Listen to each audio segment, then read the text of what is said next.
Hey, it's Dr. E.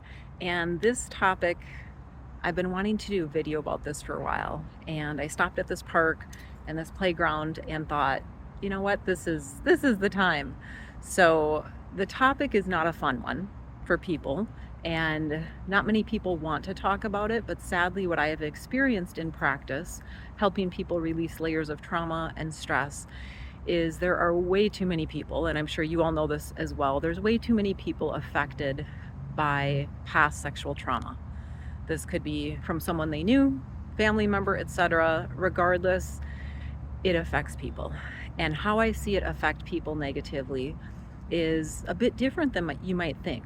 So I think it's easy to point the finger outward and think that grandpa, uncle, babysitter, whatever the case, wronged me. You would think that's what people would think. Consciously, that makes sense. But what actually happens, at least in my experience with every single patient who I have helped with these concerns, is it goes back to them. They feel responsible. They feel flawed. They feel like it's something that they did wrong. It is not. But what matters is how it feels always, right? So those are the layers that we need to release. And what's fascinating to me is I was going to say all too often, but I'm trying to think, I believe it's 100% that when we check, I'm okay forgiving so-and-so, the perpetrator, nearly always that person doesn't need to work on that. Their body says that's not something that's lingering.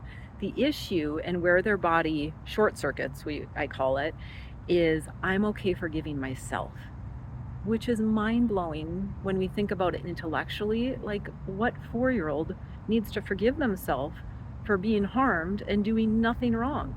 But yet the body takes that burden on, and it affects people forever until they deal with those layers. It affects other relationships, it affects their confidence, it affects them sexually, their sexuality, so many different ways. And it is in their cellular memory and their subconscious mind. And so it's so important to work through those underlying layers and blocks. And I encourage you that it does not have to be scary. The body releases what it's ready to release. So when you are ready to peel off some of those layers and free yourself and forgive yourself, please reach out, because healing is possible and you deserve that.